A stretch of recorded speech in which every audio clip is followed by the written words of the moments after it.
Hello and welcome back to Small Screen Stories. I hope you guys are doing well. I'm Edward Lauder. I'm the editor of Small Screen, and we've got a lot to talk about today. We've got Joker 2, we've got Kraven the Hunter news, we've got some Flash stuff as well that we might go over. And today I will be joined by Clint and possibly that James guy, our producer. I hope you guys are doing really well. Let's have a look at what you guys are saying in the chat. Let's start off with the chat. We've got Lords of the Longbox is saying, "Hi, I'm high." Good for you, Lord. Good for you, Timo. I wish I was right now. I am tired. Sean Harrigan says we had De Niro in the first Joker. We should probably have Pesci in the second one. Interesting. That's a good shout. Actually, I'd love to see Joe Pesci in the second Joker movie, which we will be talking about in a second. And Roberta Bobby Anderson says, "Hi, Edward and James." Hello, Bobby. I hope you're doing well, and thank you very much for joining us. Who else do we have in the chat? We have Dan Zig, 1979. Dan Zig says, "Hey, at Roberta Bobby Anderson and at Lord of the Longbox and at Sean Harrigan," saying hello to everyone. Hello to you, Dan Zig. I hope you're doing well. We have Reese 75 saying hello there. Hello there. Hello there. I hope you're doing well. And Dan Ziggs, he likes the new intro. He says funky. That new intro is great. One thing I'd like you guys to do in the chat is to try and name all the movies that James took clips from there. Now there are No. I think it's a good idea. I think it is a good idea, James. Try and name all those movies that he and TV shows that he put in there. There are some that I don't even know what they are. I'm going to be honest with you. I don't know what the movie with the two Asian guys shooting each other is. I'm going to be honest. That one is one that I'm not sure about. That's The Mission by Johnny Toe, which I've ranted about before. Ah, okay. It looked kind of weird, but I want to watch it now. I hope you guys are doing well. And then Kazak's in the chat saying, "Small screen in space."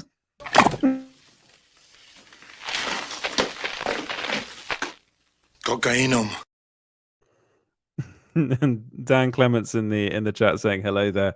Hello to you, Dan. I hope you're doing well. And Hello there. that boy Steve says, "Long time no see. Hope you guys have been well." Yes, we have. We're just doing one live a night, not a night, one live a week now. It's on Friday nights, and we're doing more kind of standalone videos. We're doing different things. We've got some interesting stuff, fun stuff coming in the future as well.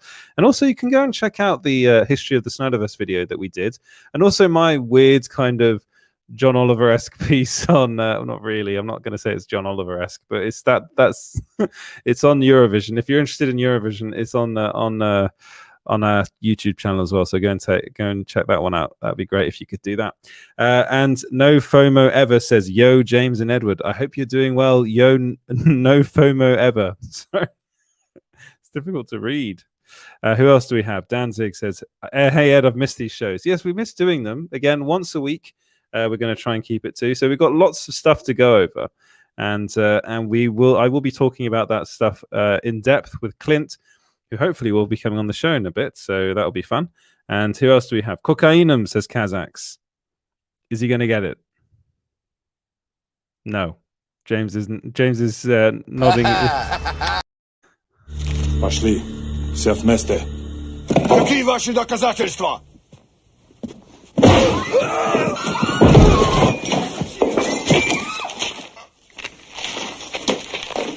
Cocainum.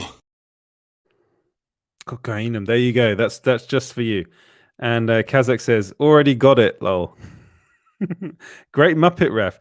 Okay, this must be for the opening, right? Is it for the opening? I'm not sure. I'm not sure where the reference was for Great Muppet. Yeah. It must have been for that. Okay, good. Who else do we have in the chats? We have, Danzig says, "I recognize the Nut Punch clip from Bloodsport." Brilliant. Which I just watched. Thanks for the recommendation, James. Yes, that was from Bloodsport. And that is a movie that James goes on about a lot. He goes on about it a lot. He loves his memes from that film as well. So if you follow James on Twitter, you'll know that he uses those ones a lot. Dan Clement says the Snyderverse one is amazing. Always send it to people to convince them to watch the Snyder Cut one. That's really, really nice of you. Thank you so much. We're very glad that you liked that video. There will be more of those sorts of videos coming, and of course, a lot of that is down to James. And Reese75 says, well, I know Army of Darkness, Invincible, Red Heat, and Avengers, Batman 66, Bloodsport, and The Great Gatsby. That's pretty much all of them, apart from, I think, the one that James said before, which I've already forgotten the name of. But Army of Darkness is one of my favorite films ever. I love the Evil Dead trilogy.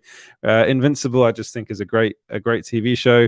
Batman 66, I just love that particular scene, and that episode in particular, the bomb episode, is kind of mad. Bloodsport, it's not my favorite, I'm going to be honest with you. It's a film that I think I watched it when I was way too young, along with a lot of was it Steve Seagal movies? I used to watch a lot of those when I was younger. And The Great Gatsby I actually think is a really good film. So and it's just an iconic meme at the end of that opening. So I'm glad you like that, Reese, and well done for naming all of those. Who else do we have in the chat before we the pigs in space, says Phil Chadwick. Good one. And James says, yes, I didn't want to come in and explain. No, he didn't want to do that. Right. Who else? Should we bring in Clint? I think that's do request. Hey, he doesn't do requests. Hey, Clint, how you doing? Just chilling in front of a green screen. Oh, look at my oh man, that's weird. How's it going, gang? Everyone, how are you doing? I'm good. Clint? Everybody thinks I was in a TV station. I couldn't be in the station today, so I had to work from home. Yeah, and you just happen to have an exact picture of your TV station. Exactly. You. Yes. Okay. Just in case. Yeah. Reese says Clint exposed. Yes. No, you don't want to see that. You don't want to see my OnlyFans page. I'm telling you. So, how you been doing, Edward?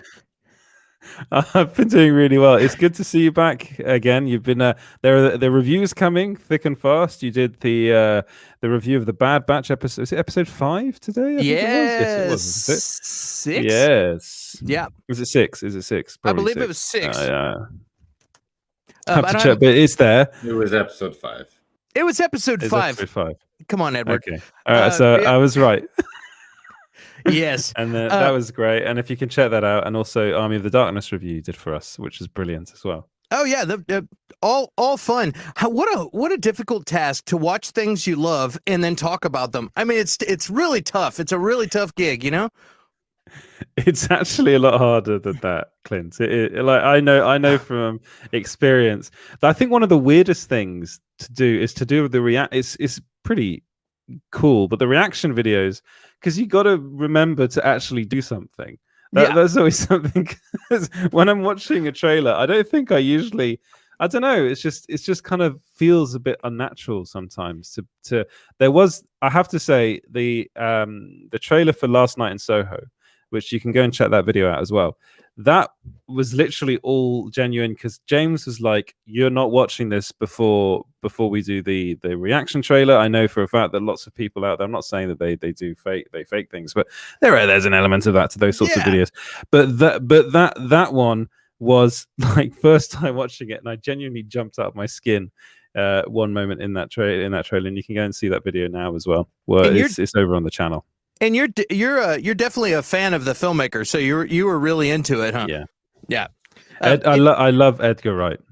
It's weird for me. I grew up with my dad. My dad, like, if you're watching, if the TV's on, a movie's on, or an interview's on, anything, you don't talk in my dad's house. Like, he'll stop it and be like, "Hey, you want to go outside, or you want to go to the other room?" Like, you do not talk. So I'll have friends over to see a movie or something, and they start talking, and I'll say, "Hey guys, hold on, I'll be right back." And I'll run to my room and just finish watching the movie in my bedroom without them. You know what I mean? Because I'm like, yeah, you don't talk. So it's really, for me, with the reaction video, it's really weird to be like, "Oh, don't go in there." Yeah. You know what I mean? Because I'm like, my dad's been dead for years, but I'm like, Dad's gonna yell at me if I react. So it's kind of funny. I'm starting to crack that shell a little bit, but I do the same thing, Clint.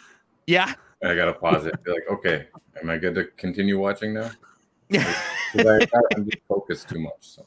Yeah, I'm hyper focused and I want to pick up every detail. And I do notice now, I will try to finish the whatever the next line's going to be. Like I think they're going to say, yeah, but we're a family, and I'll say it, and then if I did that on Bad Batch one time and I didn't get it right. Sometimes writing is predictable, and you can I like to guess the ending of it. But anyway, Yeah. yeah. That's I mean, I can't watch anything with my dad because he just makes snarky comments through everything, which is really annoying. So Rajnish says, "Hey Ed, what's on the agenda today?" So, and then he goes, "How do you guys feel about the Joker sequel? Seems like a desperate move by the Clown Table before they get kicked out of Warner Media." And Bobby says, "Hi Clint." So Bobby's saying hi to you. Hey Bobby. Great. And then, yes, so Roberta, Bobby Anderson, Danzig, 1979, the Sax God, and Sean Harrigan are very, very lovely Patreons. Thank you so much to you guys. It's kind of mad that we got Patreons. It's a start, and it's wonderful. So It's cool. Thank you very much, guys. Yeah. Super cool. It is super cool. Sorry, go on. Sorry. I go on. didn't mean to cut you off there. I was just going to say it makes you feel good about when you're creating content and there's actually people willing to pay, not just show up. It's enough when you just show up to watch us, but if you're actually given to the cause, it's like it makes you feel good. It makes you feel like what you're spending your time doing is worth it. So thank you guys. That's all I wanted to say. Yeah, perfect. And what Call it, Sanchez, or you'll get a knuckle supper. What I wanted to say was just repeat what we're going to be talking about today. So it's Joker 2 news. We're going to be talking a little bit about Aaron Taylor Johnson being cast as Kraven the Hunter, and probably finish off with the Flash news. And that's going to be. If you guys have any questions, please let us know in the comments. We will try and get them all answered for you.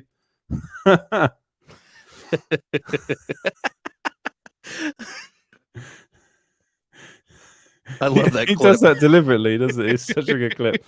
But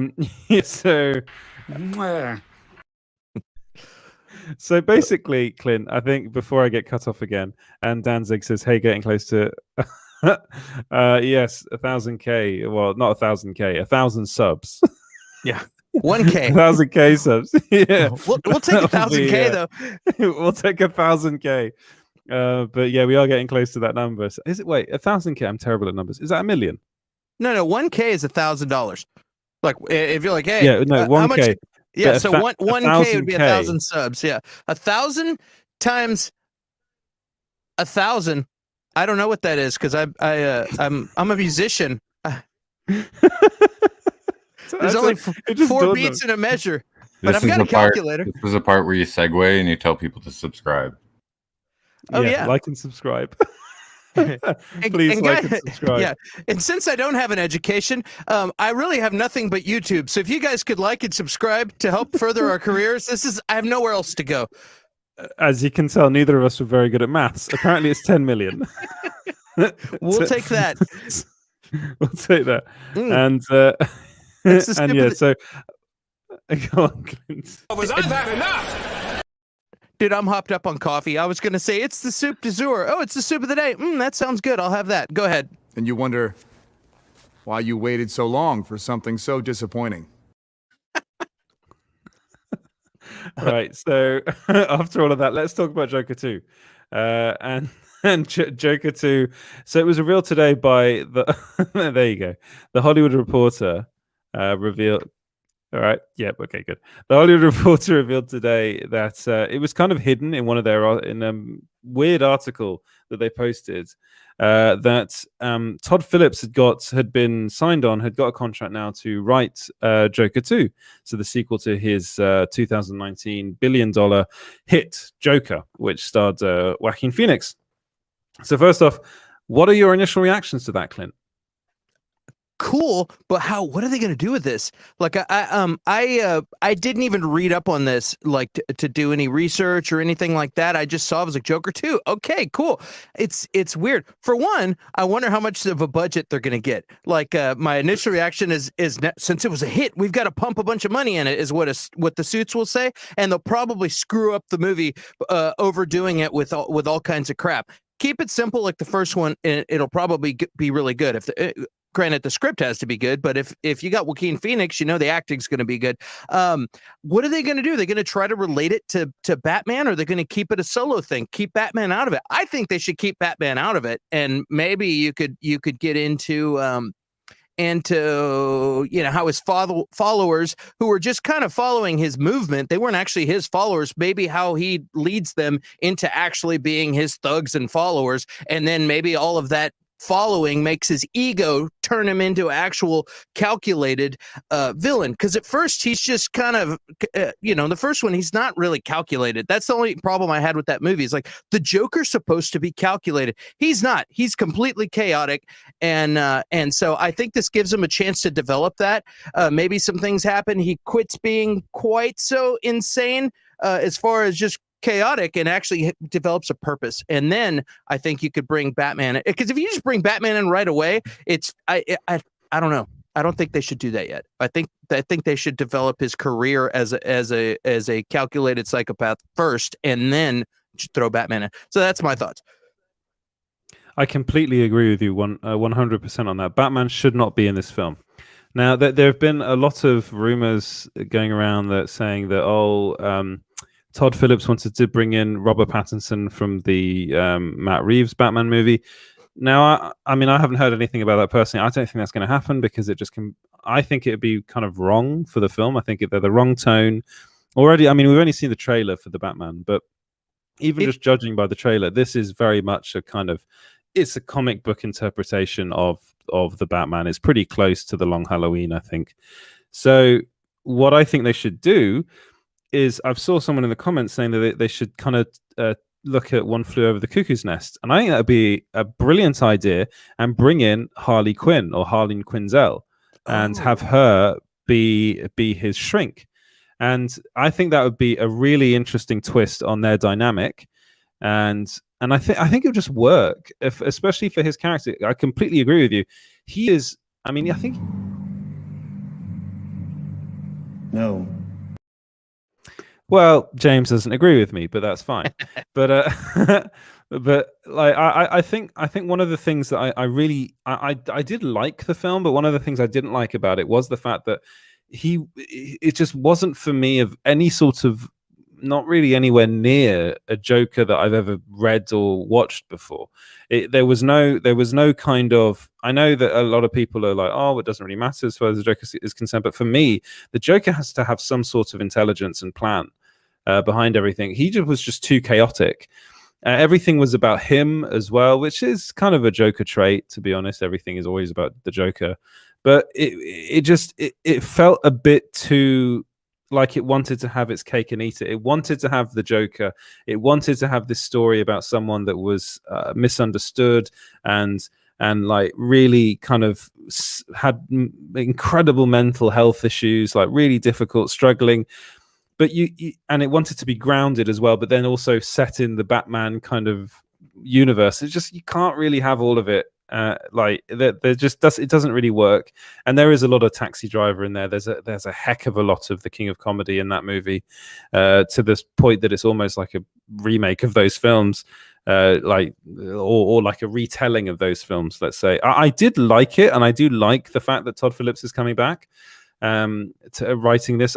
He's co-writing it, so I wonder who would be coming in to write it with him. He wrote the first one with Scott Silver, and Scott Silver is a really good writer. He did The Fighter, he did 8 Mile, he did what's the Finest Hours, I think was the other film he wrote. So it'll be interesting to see where they go. I'm pretty sure there'll be no Batman in this film, because first off, we saw young Bruce Wayne in the first movie, and he was a kid, and Joaquin Phoenix is how old is he? He's in his 50s now, isn't he? He's probably nearing his 50s. I don't know, but so that wouldn't really work. This is in a completely different universe. Apparently, people are saying it's Earth 2, which to me is like, okay. Apparently, well, that means that then this is why people are saying that Robert Pattinson's Batman could turn up in it, because apparently he is also in Earth 2. Look, I don't know how they're going to do this. Hamadaverse, yeah, it's connected yet separate. We want everything to be connected, but also separate. That was the Saranov interview, but yeah, I agree with you. It's a win-win. You for sure need Robert Pattinson to get a little bit of hair on his chest before he goes up against a Joaquin Phoenix Joker. You know what I mean? It's just like what, year 1 or year 2 in the Pattinson. Yeah, you know, year 2. Yeah. So it's like he needs a little more time. And I think the age thing, Joaquin Phoenix is clearly. We don't have to worry about him like getting like obese and old. Like some actors, the older they get, they start lose the ability to take care of themselves. Clearly, Joaquin Phoenix is okay with starving himself to. So you could throw some face paint on him and make him look younger. That's not an issue. But Robert Pattinson being too young, I think is an issue. So I don't know. I'm with you. I don't know how they're going to do it, but I think One Flew Over the Cuckoo's Nest is an excellent idea. Maybe if you don't even have Harley Quinn in there, or it would be cool. You know what I mean? Just that whole concept is a good idea. Well, like there are so many characters they could bring in from the Batman universe. There's like even Doctor Strange they could bring in, like the Hugo Strange from the comics. That would be kind of cool. There are a bunch of weird doctors that they could use. I think Harleen Quinzel. I know James probably doesn't agree with me on this, and I know people in the chat probably don't disagree with me on this, but I actually think she would be an interesting character to have to kind of pit him against. Are you talking about Are you talking about recasting her? Yeah, have someone other than Margot Robbie play the character. Yeah, definitely. It wouldn't be a Margot Robbie version. It wouldn't be a comic book version of the character. I think it would be. Someone said, Phil Chadwick said, "I bet it's Phoebe Waller-Bridge." I actually think Phoebe Waller-Bridge would be really good casting. But yeah, just something like that. This is very different, and you can do so much with it. It's like even just saying. I think there is a bit of a problem there when people are like, oh, the first film was Taxi Driver, therefore the second film could be One Flew Over the Cuckoo's Nest. I think that's a bit of an issue. It needs to be its own thing. But I do think there'll be an element of that because it's something that Todd Phillips, he was very inspired by Martin Scorsese in the first film. And I think he does kind of look at other people's work and kind of think, how can I interpret that or do something similar to that in the Batman universe? And I think that's probably how he's thinking about these films. I'm just happy he's involved because I did like the first film. It's an Oscar-winning film. You know, it did really well, got over $1 billion. People really liked it. Some people really hated it. You know, especially some media outlets thought it was terrible and thought it was going to be the end of the world because people were going to watch it and get the wrong message. That didn't happen. I remember people were complaining about the gun violence, and the same week, the last Rambo came out, and I went and saw that in the theater, and I was like, "You're complaining about the Joker?" And I just saw Rambo. Go watch Rambo, and then go watch the Joker, and tell me what's more offensive. Like, not a peep out of Rambo, but yeah, it was really fun. They were looking for clicks, is all they're doing, but yeah, it's pretty comical. If you watch, anybody at home, go watch Rambo and then tell me how offensive the Joker was. It's pretty hilarious. Okay, we're going to have to go through the comments very briefly because I think Roberta, you didn't understand. You think I said F2? I said Earth 2. So Earth 2. This is we're getting into the weeds now. This is the multiverse. Okay, so the multiverse is there are many different Earths within the multiverse. There are many different what are they called? Alternate timelines, and there's Earth 1 and then Earth 2. It all goes down to I don't know how many. There's like Earth. There are millions of different Earths, and I think that's how they're gonna. It's how it's done in the DC universe and the DC comics. That's how they do it, and we're gonna probably see, especially with the Hamadaverse coming in, that's going to be in a different Earth as well. So they're going to there's going to be a lot of mind-bending stuff coming up in the DC movies, I think, and I don't think I know. So I hope this has translated it for you. It's quite complicated. Who else do we have? You can look. Get on your CW app and go look up the crossover of Crisis on Infinite Earths with the Flash and Legends of Tomorrow and all those shows, and that'll give you an idea of what he's talking about. An easy watch. Or just even it might confuse you even more if you watch some of those shows. Or pick up a comic book, or just Google Earth 2 origin on YouTube, and you'll probably find some crazy video that talks all about it. I'm pretty. Yeah, we should probably do one of those. Yeah. But yeah, people people are really like. So Sean Harrigan says, "I like the DC on Scorsese vibe. Hope they keep it. I think they will if Todd Phillips isn't involved in it." Raj says, "Wash your mouth out with soap and water, Edward. The Joker was phenomenal." Uh, again, I'm not saying it wasn't. I'm just saying that there are elements of specifically calling it the Joker and then having it the Todd Phillips's version of the character in it. It's just it's a bit difficult for me because the Joker is such an iconic character, and it for me his version of the Joker wasn't the Joker. For me, it's Arthur Fleck. It's a very different thing, and I actually think what will end up happening is, and I think Todd Phillips he adhered to this in an interview. I think what will happen is that this version of the Joker will actually serve as inspiration for who will actually end up being the Joker in this universe. I think it was almost like this is what came first, and then the Joker that goes up against the Batman will be the ultimate version of the Joker, the one that people will recognize from the comics. I think he might look at what he did, what Arthur Fleck did, look at the following he had, and kind of twist the message and be a bit clever about it as well. Because I think Joaquin Phoenix's version of the character really lacked that intelligence, and that just wasn't there, and it has to be there, I think, for the Joker. Yeah, it was all accidental. accidental. He just it seemed like he was just stumbling through the movie. Yeah, which is fine in its own way because that was the idea. If you're gonna look at something like the King of Comedy and be like, I want to do a version of that with the Joker in it, then of course your character's going to be like that. And he obviously had a message that would resonate with people in the film, and that's why he had such a big following towards the end. So, honestly, this film, I think. And you're talking about budget earlier. I think they're going to have to double the budget just to keep Joaquin Phoenix in it because apparently the story was he wants 50 million to do it, which is lots. Say 50 million, which will, yeah. Well, that's the number that's been. Wow. Now I don't know how they're rumors, so I don't know how truthful they are. Which I believe the budget for the first film was 55 million. Here, I've got a question that I don't know the answer to.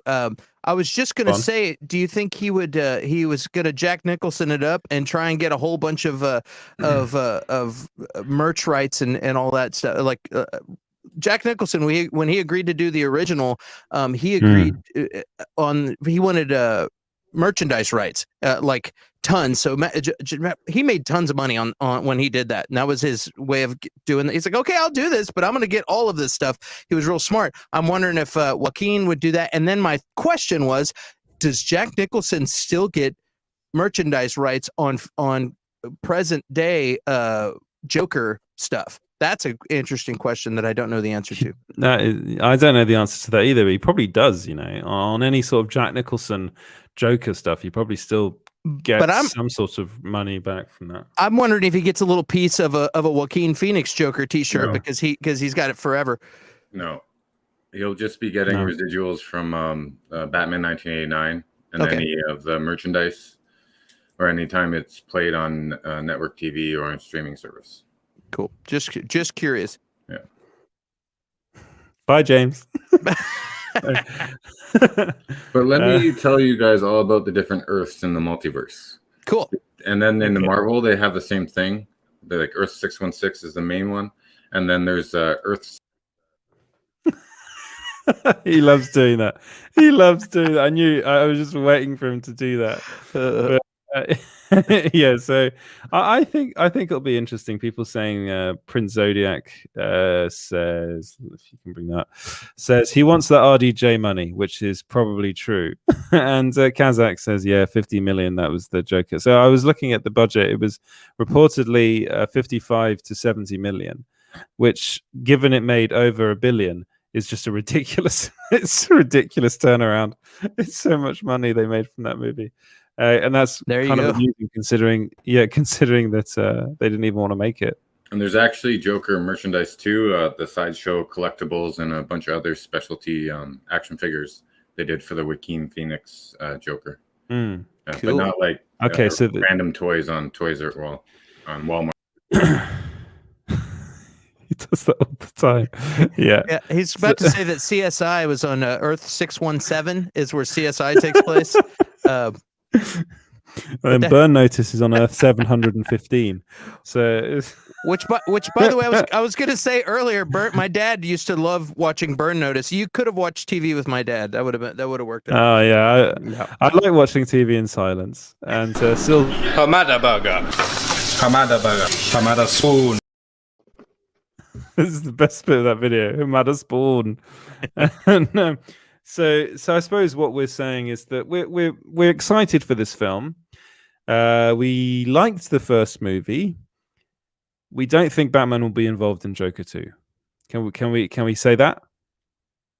I agree with you. Clint agrees. Yeah, absolutely. And I'm putting my money on Harleen Quinzel being in the film. I will say only because there's a new regime coming in to take over Warner Brothers. I think left to their own devices, they would probably Hamada Burger in Battinson somewhere. You know what I mean? But since we got in the next year or so, there's going to be a new regime coming in. So because of that, I think we're going to be okay. I don't think we'll get Batman in the movie. that's inside Warner Brothers right now. There you go. They're like, what do we do with this movie? I don't know. Yeah, just throw it in. So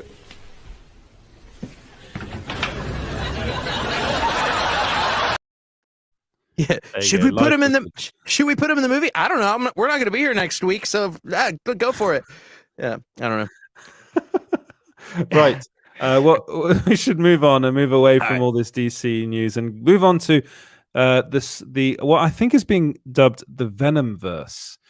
So it's the Sony Spider-Man verse, and then is that true? That's the yes, it was dubbed today on a show I was doing, on another show I was doing. It's not called Spumsy anymore. What? Yeah, What is that? Spider-Man's the Sony Pictures Universe Marvel Cinematic or something. That's what it was, or that's what it was called. Spumsy. Yeah, you never heard that? Spum, and everyone's making fun of it as Spumco from Ren and Stimpy with John Krikoflutsky, which he actually worked on a bunch of different shows too.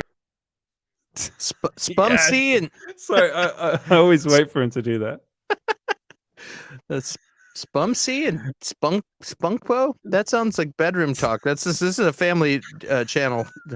I don't know what you're talking about, man. I think they called it the SPUMC. Is that right? The SPUMC is what they called it.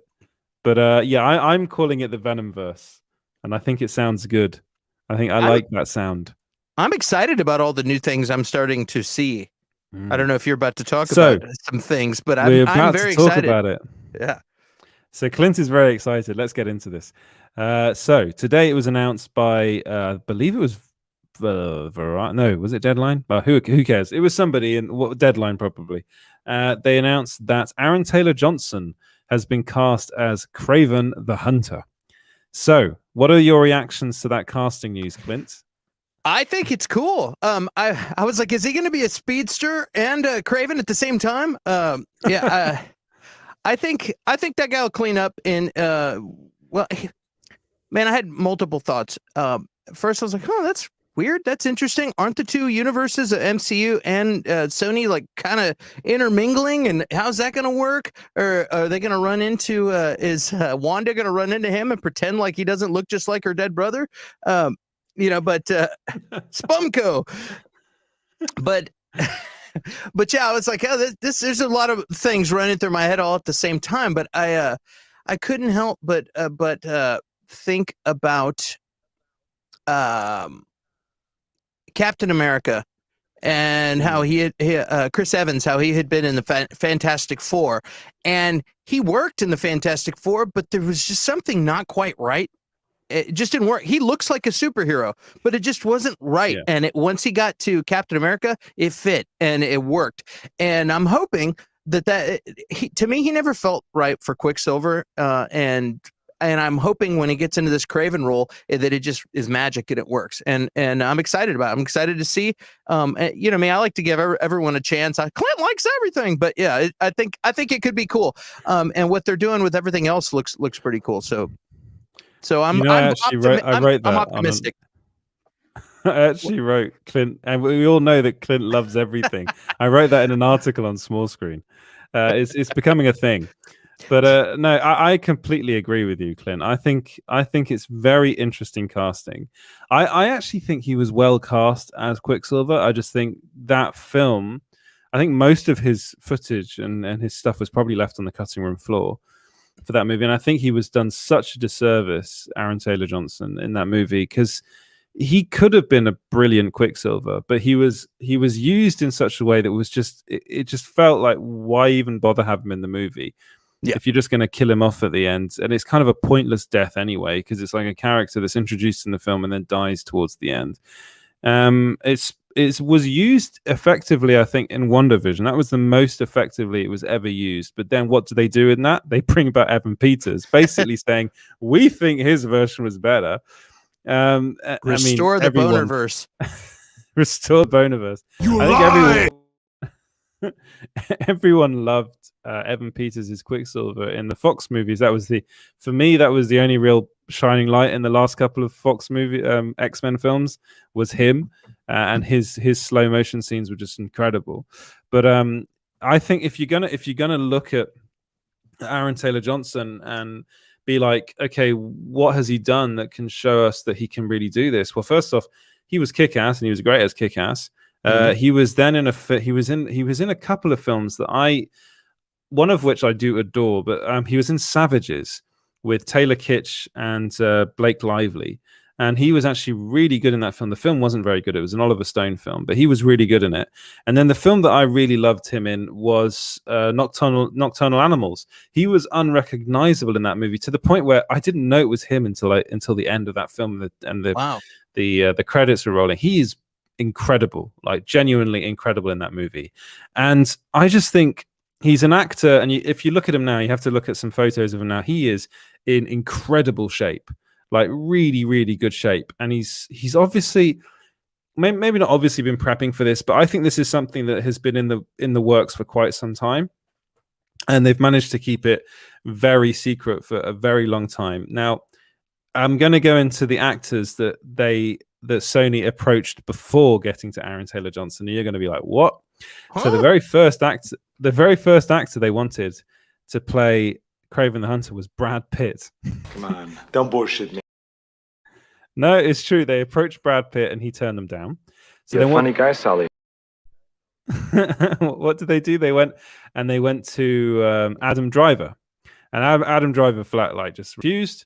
And there was all this news about Keanu Reeves being in the mix. Now, honestly, I don't think that was ever really a thing. I'm not shooting on you.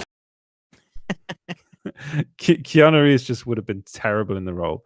Like, already, one of the big things about Kraven the Hunter.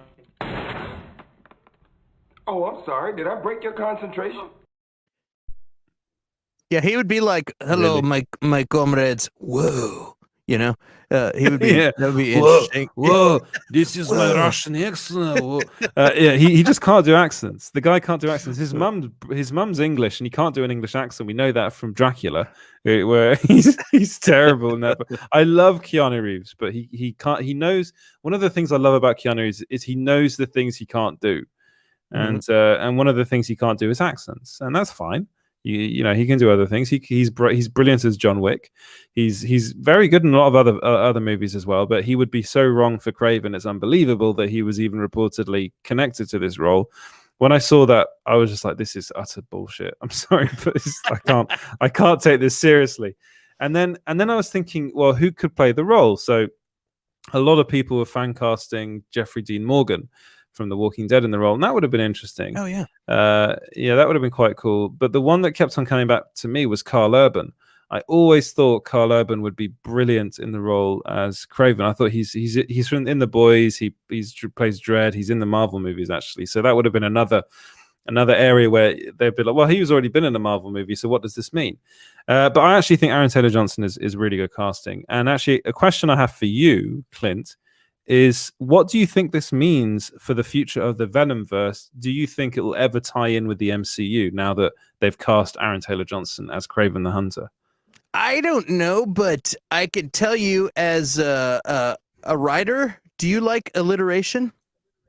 Yes, I love alliteration. Because I'm saying Sinister Six, man. That's what I'm seeing in the future. You got Vulture, Dr. Octopus, Electro. I don't know if are they even working on a Sandman yet? I thought I heard some rumors about Sandman. Is that a thing? Well, Sandman, what in the being in the MCU? Well, it is in the Sinister Six. Oh well, yeah. Well, in the actual Sinister Six, yes. Yeah, so I'm not sure about the I'm movies. seeing all these things pop up in this new Spider-Man, and now they're talking about Kraven the Hunter. It seems like that's the direction they're going into. Whoa. That's what but are we going to see him cross over into the real, like the actual the real, that's not nice, into the MCU? I don't think so, man. I don't think so. I think they're gonna keep doing their Venom verse thing over here. Tom Holland is bouncing back and forth, and I think MCU is trying to really get their paws on him and keep him over there. He's probably got some contract stuff that's I mean, they're owned by Sony, but from what I've heard, like they've had some meetings recently, and the people that used to control things don't control things anymore. So I have a feeling you're going to see Spider-Man in the distant future. You're going to see Spider-Man more in the MCU. That's just me. It's what I think. I think you're right. There is one person that still seems to have some control over it all, and that's Amy Pascal. Yes, because she's no longer part of Sony, but she still runs Pascal Productions, which is still has a very big hand in anything Spider-Man related, and they'll have to kind of go through her, I think, for anything kind of bringing in Spider-Man into doing more. You have Tom Holland Spider-Man in the MCU. I do wonder whether they might end up going more down the we'll do this kind of Avengers-esque Venomverse movie where we'll have Tom Hardy's Venom, Jared Leto's Morbius, and Kraven the Hunter, and Aaron Taylor Johnson's Kraven the Hunter. This will be after the Kraven the Hunter solo film, right? And then they'll have Tom Holland Spider-Man be in that movie, and then they might end up introducing. In the MCU, they might end in those Spider-Man films end up introducing Miles Morales, and then having more of Miles Morales in the MCU moving forward. Because I know that that's something that Marvel would like to do, would like to have that character in their films in the future, mainly because of the popularity of the character, and also Into the Spider-Verse has proven to be incredibly popular. So they know that people want to see that character. So I do wonder whether that might happen in the future, specifically in the MCU, not so much in the Sony films, because they're very much Peter Parker is our guy, and we want to keep him. They could also do something weird with the Spider-Verse, and maybe keep Andrew Garfield around against Kraven or something weird like that. I don't know that they do that, but they have the ability to do all kinds of crazy stuff. But they are leading to a Sinister Six. Like they had the Chameleon, and then Venom, and then and now Kraven. So that's what they've been leading to. They tried to do that with Amazing Spider-Man 2, with that bonus scene at the end, and then they just. He cut himself off. I think too they're finding like their identity in this comic book war. You've got DC. We had Snyder trying to make the DC thing an epic movie, and then you got shiny, exciting, action, super polished MCU, and then I think Sony's like, dude, that Venom thing worked out really well. Let's go for the let's go for the darker stuff, and then let's greenlight Morbius. Let's get this thing going. You know what I mean? Like, and now you're gonna have this dark Morbius thing, and I think the darker side of things is going to be kind of the what they're going to be sticking to. And I think getting an anti-hero like Kraven is a villain, but he's also kind of not. He's not trying to be evil. He's just a really badass hunter, and he thinks that Spider-Man is the ultimate prey. He could possibly look at some other character like Venom the same way, and maybe it'll be a Kraven versus Venom type of thing. I heard somebody theorizing that, and I said that's a very possible thing. You know what I mean? Especially if they could switch it up if they don't have Spider-Man available. Venom is a pretty good trophy if you're going for that, if you're going for trophies. So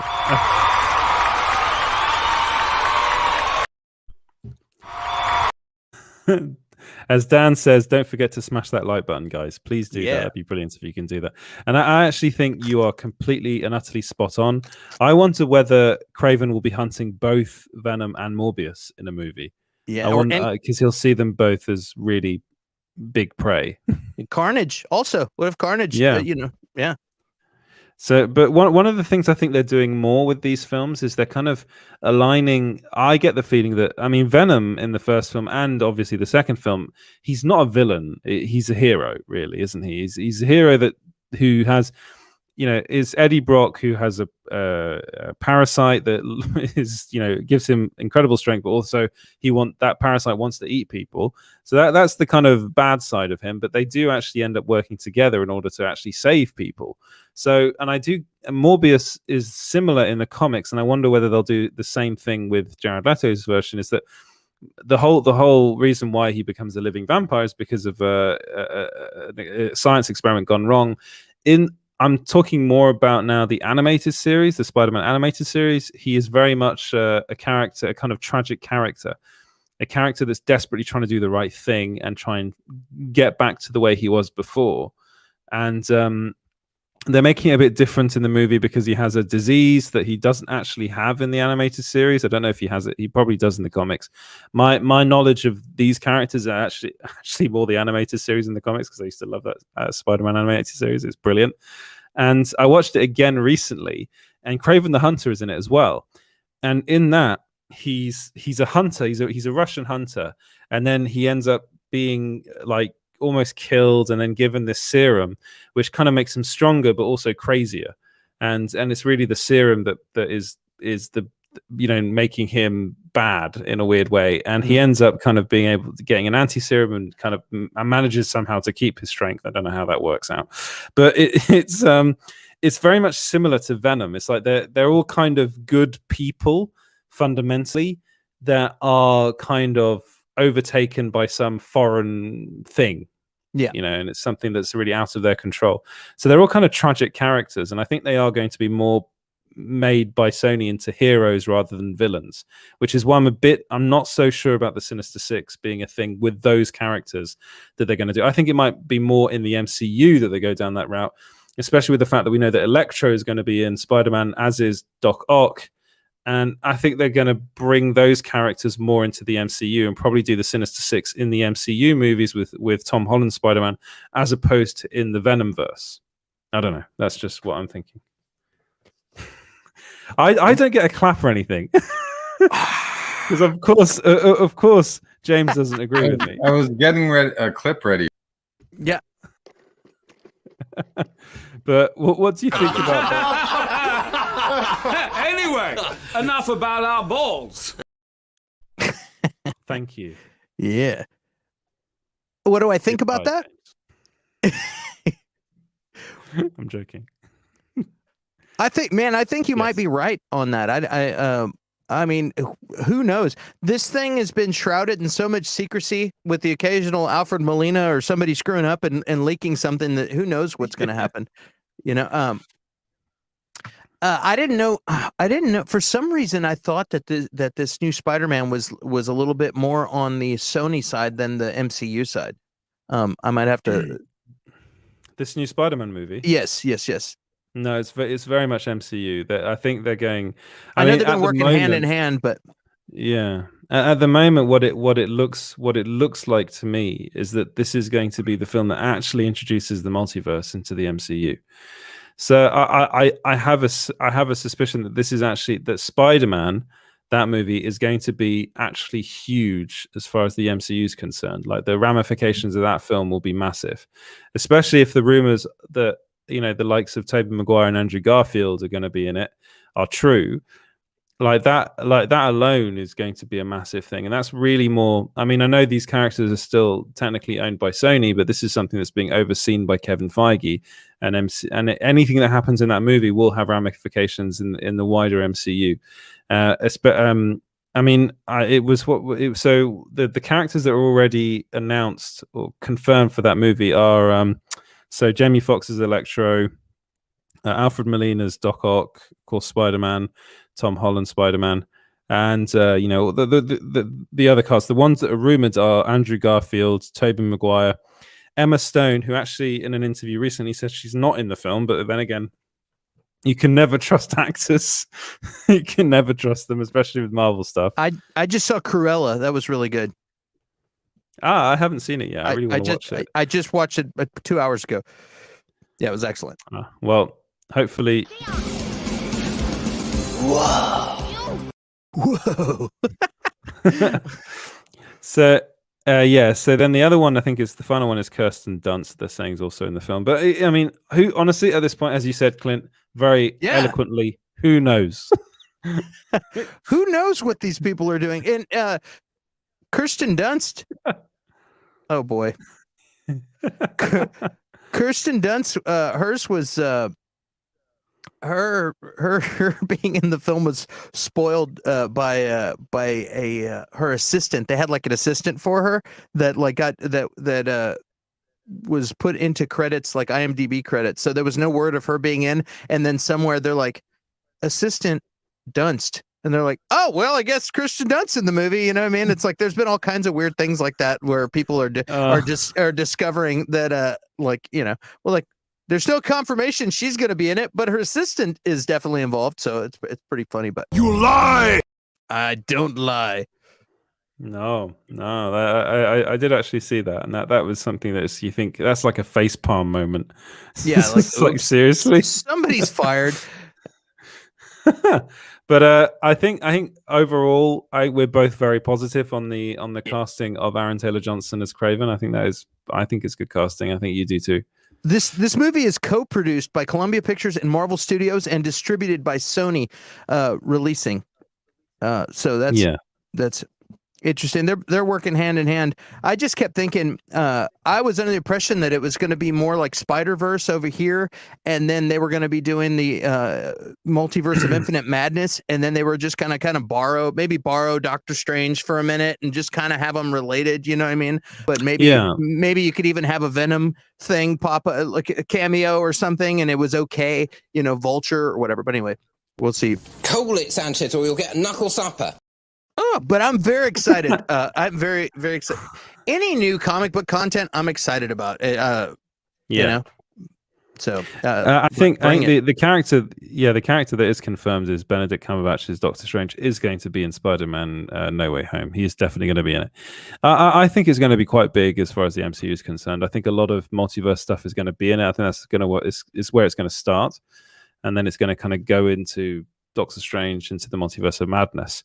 But before we get to those movies, the films that are going to be coming out before that are there. So there are three. There's Black Widow, The Eternals, and Shang-Chi and the Legend of the Ten Rings. They're the three films that are coming out before. Are you excited for those three films, Clint? All three. All Shang-Chi. Yeah, Black Widow. I talked about this the other day on a stream that I did on my channel, Clint Baker, YouTube.com Clint Baker channel. No, but I was talking about this the other day. It's like some people, because of the time that's passed, people will say like, "Oh yeah, whatever. I don't even care about Black Widow anymore." BS. Baloney. You're going to be excited. You're going to go see it. You're going to love it. It's not going to all of a sudden suck because you had to wait a year. It's going to be good. It's going to be an action-packed adventure with great casting. It's going to be fun. Who cares if she's already dead in the universe? It's still going to be good. Like, you know what I mean? And then as far as the Eternals goes, people are bagging on that. You have the you have the best director, the top. Chloe Zhao is got an Oscar. She's the top director. She's amazing. Her stuff looks amazing. It's going to look a little different, which is going to be a breath of fresh air, man. I mean, like you're like, hey, I saw some footage of that. It almost looked like the Dune movie. You know, like it's going to be good. It's going to be good. It's amazing actors in this movie. The casting's good. So what if they're going to do a more cinematic, more intense, epic kind of a movie? It's refreshing. And you know what? Right before that, we're gonna have Black Widow, and then we're also gonna have Shang-Chi.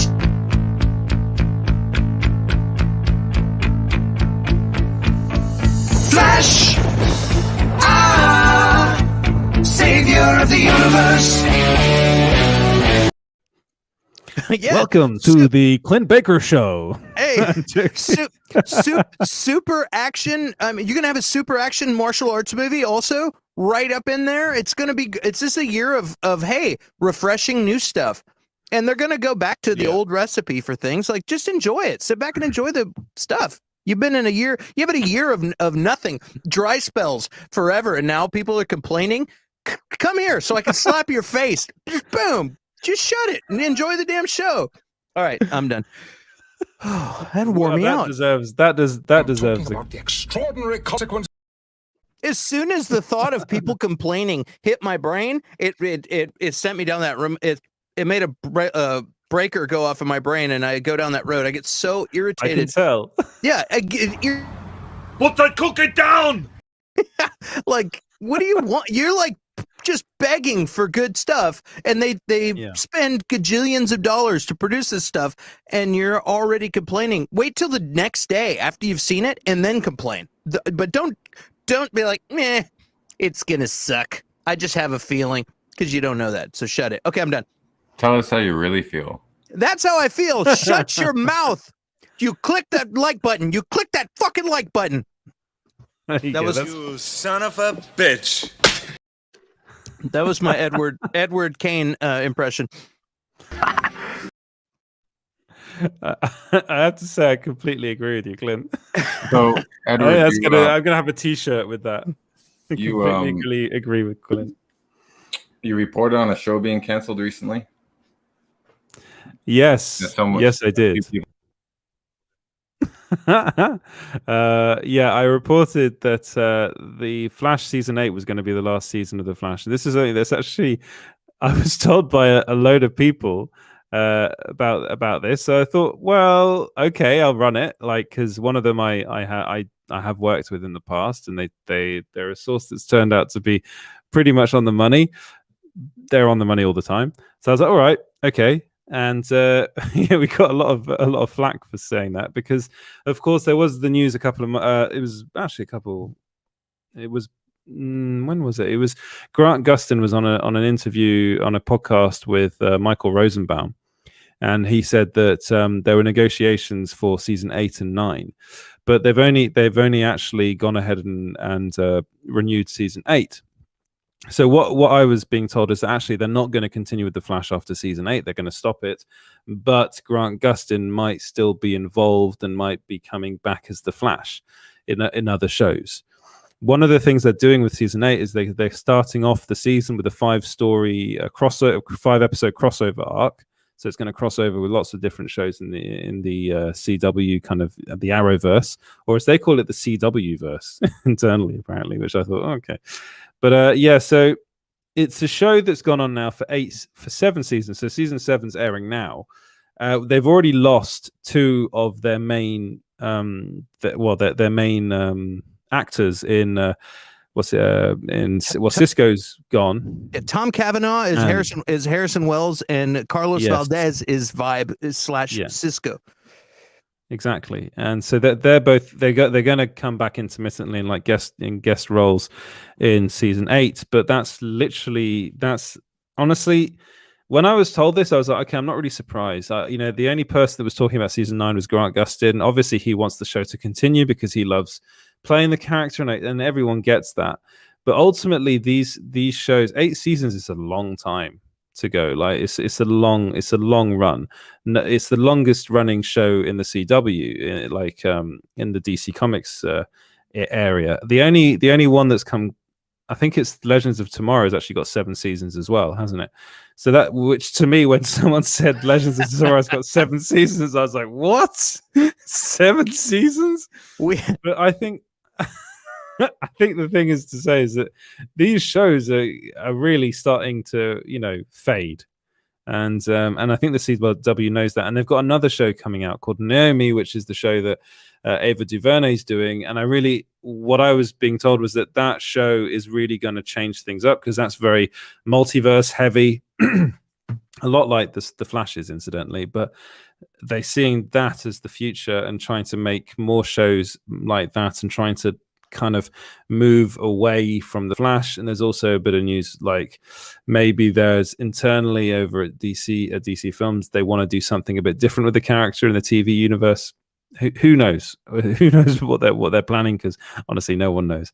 But the CW, and also the other news about the CW is that actors aren't happy.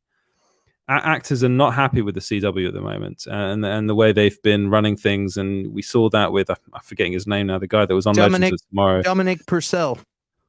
Dominic, thank God I've got you on the show, Dominic Purcell, because he released a bit of a rant and then claimed that it was a joke on Instagram. Dude, it wasn't a joke. the guy was seriously pissed. Yeah, he might have been drinking something. Dude got drunk and went off, and then said, "Oh, got a call from his agent." Woken up by his agent, and was like, "Oh crap, I better fix this." And then had to. Just kidding. Sorry, that's funny. But it is funny. But with people saying, "Is this the end of the Arrowverse?" It's not. It's not the end of the Arrowverse. The Flash now is still. It's the main show. It is the main show, but they've still got, surprisingly so, they've still got Legends of Tomorrow. They've still got Batwoman, which is actually renewed for a third season, which is like, oh god. And then that's about it, isn't it, for Arrowverse? I think that they're all the shows. Because Arrows isn't Black Lightning. Black Lightning is definitely part of the spin-off Painkiller. But Black Lightning was cancelled. Yeah, but the spin-off Painkiller. Or did that get cancelled? Well, the spin-off Painkiller has. I think they did order actually one series of that, which is that it looks like they're going more down that route as well. Like Black Lightning is connected.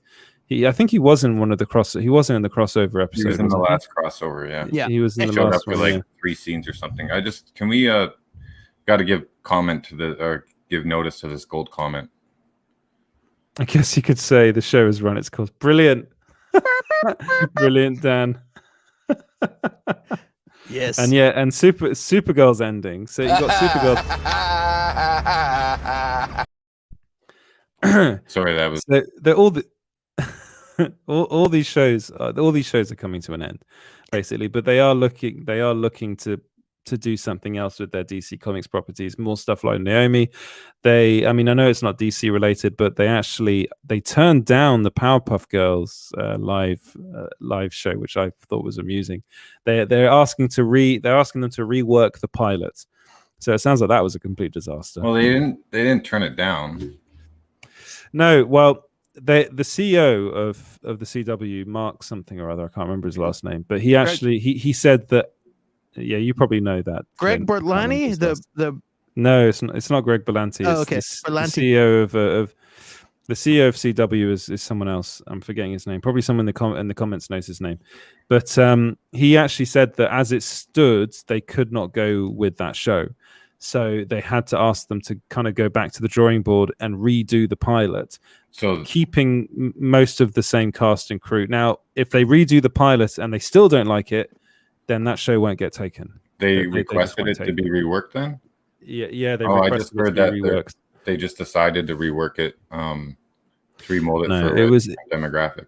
That must have been the spin I read. Back to the drawing board. Well, yes. He's gone again.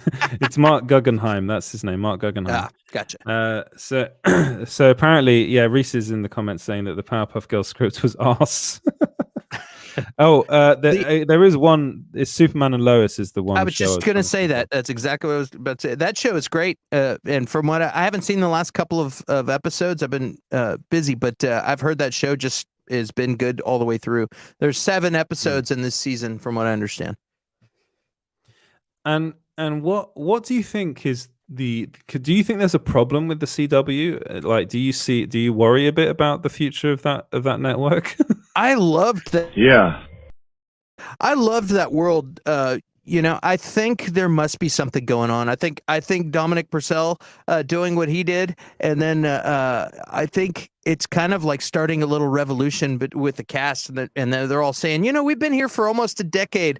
Maybe it's time to get out of here before we get pigeon. People that are in the spotlight like that, stuff starts getting to their head, and they could be like, you know what? I don't want to get stuck in this role. I'm going to try and go for movies or do indie films or whatever. And I don't need to be treated like this. And their people that they have around them will usually tell them that you're right. You don't deserve this crap. If they are getting Baby crap, feeders in the frame. What's that? Sorry, I didn't mute my mic. Oh. Yeah. If so, sorry, but I wanted to say though, I think a lot of it has to do with what happened with Ralph Dibny in The Flash, and then they canned him. Oh yeah. And then absolutely. Cat now, and then and then because Greg Berlanti's heading over to HBO Max, and he's doing a lot of the pilots for them, and he's spearheading the Green Lantern show too. So he was the one that was steering the ship and all these crossovers and working like 22 hours a day to do it. And then now he's over at HBO Max, and then they got the production team underneath him working, and it's kind of stale. And the problem with the CW shows is that you have the filler episodes and the really slow moving episodes and story arcs that not a lot of people are like, and they write themselves into a corner, and then then he's gone.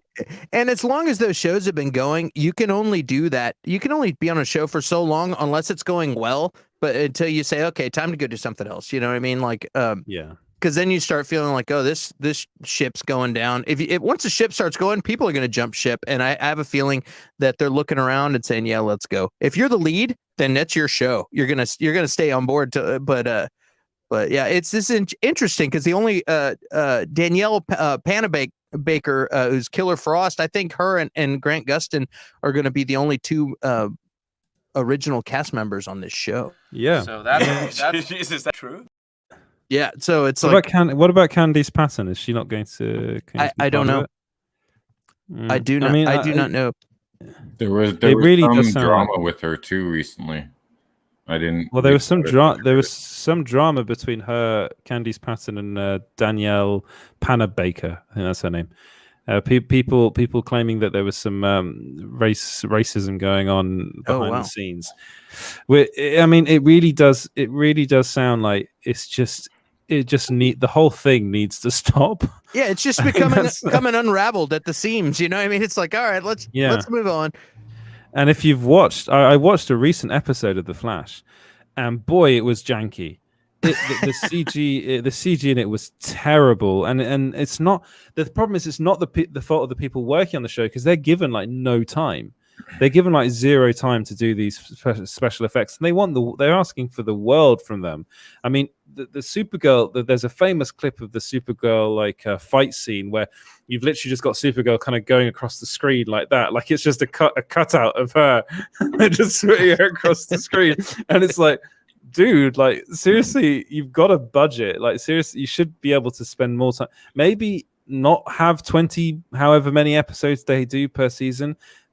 Go do what they did with Superman and Lois and make it less, and work more on each episode. Like give themselves more time. They're just too. They do too much. I was gonna watch season 7, but then I was spoiled on Twitter about the Wells. What happened to them in the first episode, because that boy Steve decided to post it 2 minutes after it premiered. I didn't even get a chance to like go and watch it. Like all of a sudden, boom! It's there. So like, why did I even bother? And I had to force myself to watch the end of season 6, and it's like, I think they peaked or jumped the shark when King Shark came in. Like that was really good CG, pun intended. But that was really good CG, and then I don't know. Again, like I said, like season 3, 4, 5, 6, they have those arcs that no one likes. You know, like it just you have to power through. And it reminds me a lot of the Defenders. You know, it's like the Defenders. You watch, like, am I just watching it so I know what happens? But I didn't watch that either. Yeah. How many versions of Harrison Wells can you have too? You know what I mean? Like they keep finding excuses to bring him back. Like I am French Harrison Wells. I remember that one. That was a very strange one when he had the accent and going, I'm French. I'm a French Harrison Wells. That was the best part of the show, if you ask me. Harrison Wells. Oh, he's brilliant. The guy's brilliant. Yeah, he was brilliant. Have you ever seen the show Ed? It was a Canadian show, and he's just small town, and he runs a bowling alley, and Tom Cavanaugh is he Canadian? Is he Canadian? Tom Cavanaugh. Uh-oh. Yeah. Just kidding. Good. Well, Right, I think one of the one of the big problems with this show, if I'm okay, put yourself into the mind of an actor that's in a show like this, right? You're in it for 8 seasons, let's say 7 seasons. That's basically all Grant Gustin has done. Is the Flash. Like, really, I mean, he's probably turned up in some things here and there, but not much. Don't you think wouldn't that worry you? I know it gets it's quite easy after a while to do that and to be like, I know what I'm going to be doing over the next year. Well, that's where he started. He was in Glee to start off with, and then he got the Flash. But since being in the Flash, I think again, this is. But he's publicly stated he loves playing the Flash, and he'll do it as long as he can. But why do you think he says that? Money, because he's comfortable. He's comfortable. Yeah, exactly. Yeah, but would that be if you? Well, yes, but if you're thinking about your career, like the longevity of your career, let's look at what Smallville guy, or Tom Welling, is that his name? Yeah, but his attitude sucks.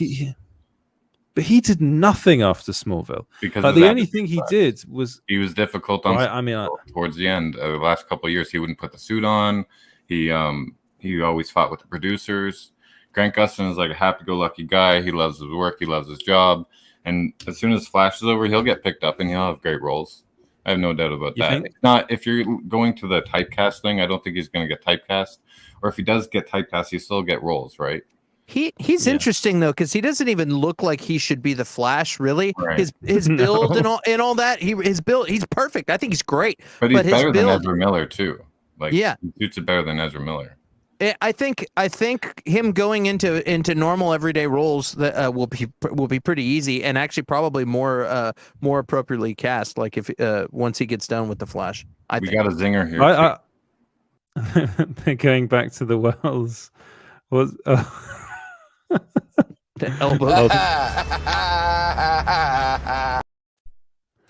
But I would just be worried about. Yeah, I think it's more typecasting. It would be like if you run a show for 8 seasons, of course you're going to have like people being like, "Oh, you're the Flash guy, right?" And it might be a bit difficult to get that monkey off your back if to use a rather bad what's the word? I'm forgetting now. It's too late for me.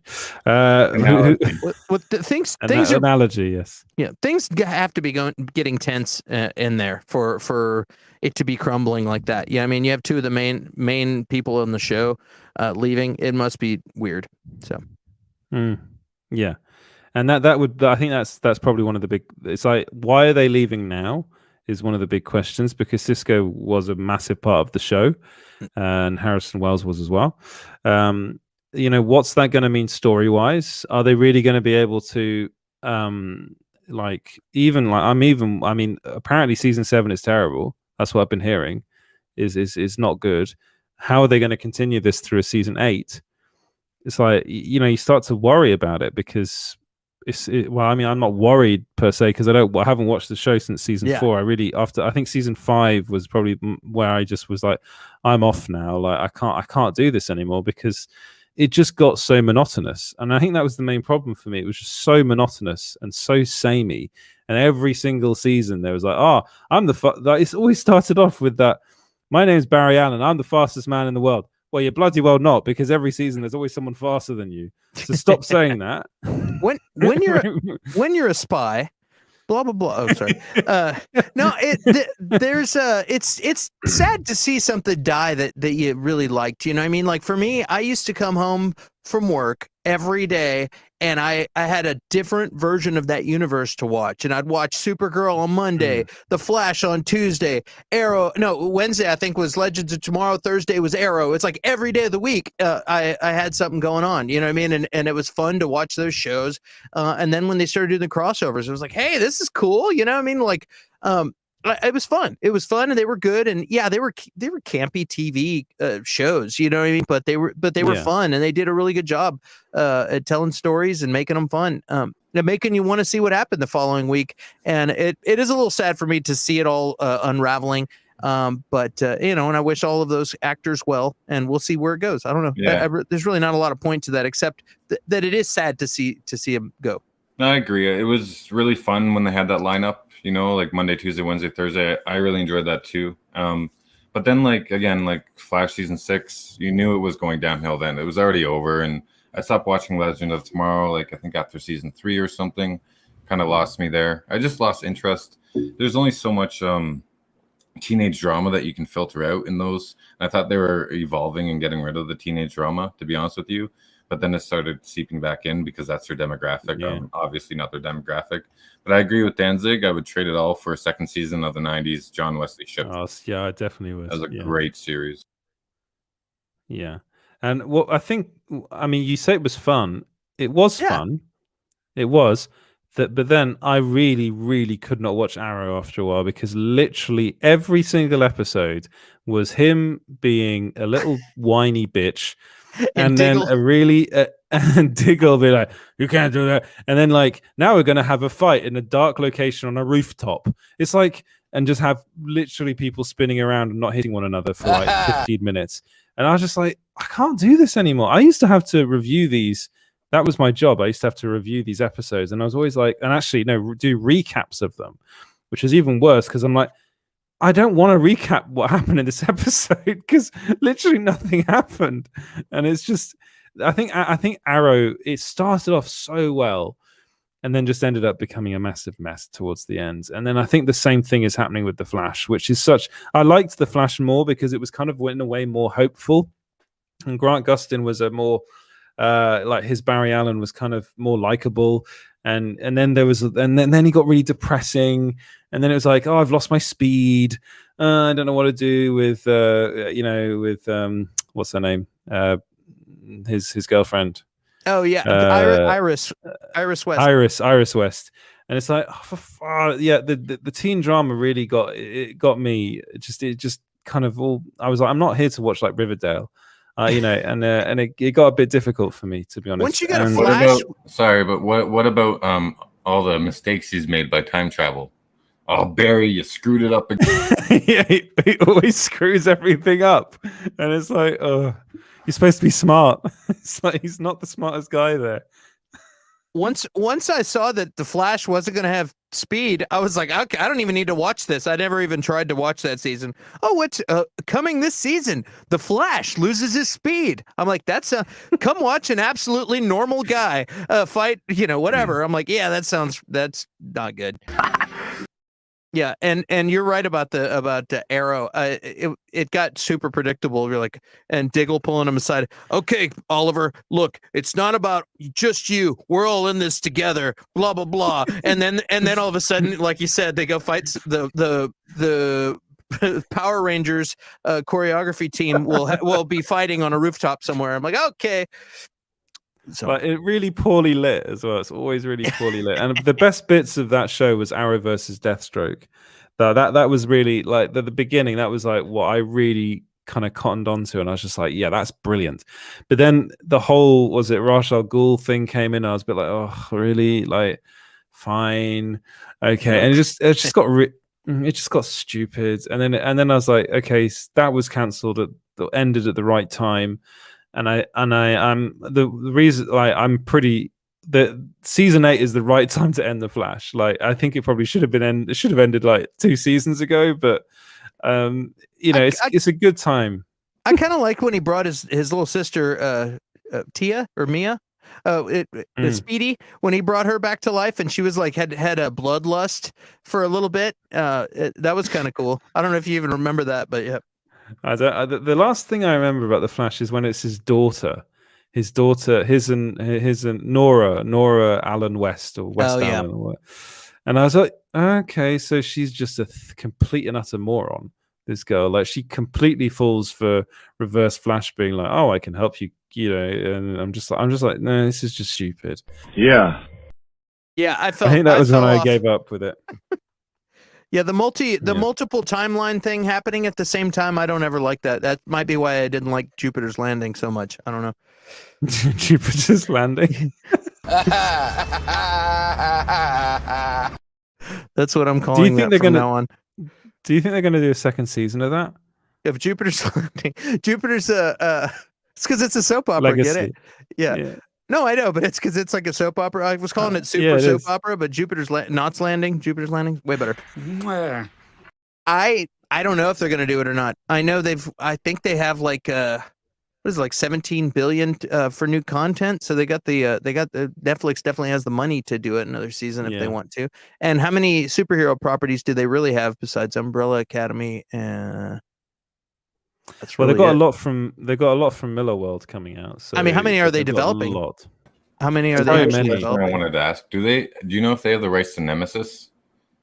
I have no idea. They have the rights, yes, and they have the rights to all of Miller World. But I thought Nemesis is in. A film company had Nemesis the rights to it before that Netflix deal. Maybe they did. So the ones that they're working on now, that they're definitely working on, are the Magic Order, American Jesus, and they're doing a film of Reborn, I think. Is the other thing they're doing. So he posted a big list on Netflix, like the Mark Millar, and saying what they're doing and how excited he is about it all. Super Crooks is another one he's doing. That's an animated series that's coming out, and that's part of Miller World. And then the last, Starlight's not on here, but I'm pretty sure Starlight will be coming. And then they've got Empress, Huck, Sharky, and the Bounty Hunter. They're movies. They're features for Netflix. So there's so much stuff that they're doing with Mark Millar. With all his amazing writing. Yay. Yeah. I really do think that that this is a very poor beginning for Millar World, I have to say. And I just wonder whether they might not even greenlight the second season. I hope they do, because after making us sit through that whole foundation building, they could actually do something cool. I kind of was excited to see what was going to happen with some of the younger people in that. The daughter, I didn't like her throughout the whole show until the end, where she flipped and all of a sudden helping the villain's son, and I'm like, now we have a compelling story to tell. You know what I mean? And there's some things at the very end that came in and got my interest up, but before that, it was felt like a recycled story all the way through, you know. Was I've had enough. Get out. So you're gonna make us on that note, you're gonna make us sit through that whole thing and not do a season 2 that's actually good? Come on. All right, I'm done. I'm putting my money on it not happening. That's what I'm going to say. I'm going to say that here. And on that bombshell, I think we're going to end the show. And I'd like to thank you, Clint, again. Thank you so much for being on the show. And thank you, James. Thank you. Very funny. And he's I could see him laughing his ass off down there. He's just having the best time. But so actually, some interesting comments before we go. Apparently, Danzig says that might explain why Stephen Esther Knight parted ways with Jupiter's Legacy halfway through the show. I didn't know that happened. I didn't know that either. He's got a history of doing this, because he left Daredevil like after season 1 as well. Man, he just can't finish anything. And apparently Nemesis is going to be a Warner Brothers film. Okay, yeah, I think there are a bunch of like films that are with other companies. So that means it's not going to happen to Warner Brothers, and they're going to sell it to Netflix after sitting on it for 3 years. Yeah, like they're doing with the Sandman. Right. Where can we find you, Clint? Where can people find you? First off, thank you guys, you, Edward and James, for having me on the show. Since we're giving out hugs, thank you guys, and thanks for all the kind words that I get in the comments. And for those who don't like my positive personality, that's okay too. You can find me on YouTube, youtube.com/Clint Baker channel. And if you want to hit me up on Twitter, you can message me or just laugh at the dumb stuff that I post. It's the OG Clint Baker. The OG Perfect. Clint Baker. Yes. Remember that, the OG Clint Baker. And you can find me at, I'm at EJ Lauder and Small Screen Co. as well. And go over to the website at small-screen.co.uk. And you can find James on the internet. That's where you can find James. He will find you. You don't find James, he will find you. And with that, goodbye. 42.com. Oh, yeah, and our patrons. Yes. You can go to our Patreon, which is it patreon.com/small screen co. There you go. That's it. That's where you can go to our Patreon. Thank you to all our Patreons. Thank you to Bobby Anderson, Roberta, Bobby Anderson, Danzig 1979, the Sax God, and Sean Harrigan. Thank you very much. Yes, and there's a lot of bonus stuff that doesn't make it to the normal YouTube channel, and that's what ends up on the Patreon page. So if you're like, why am I gonna just give you guys some money? That's why. It's because you want to see all the bloopers and all the fun stuff that we just that we put aside for those people. So yes. Call it, Sanchez, or you'll get a knuckle supper.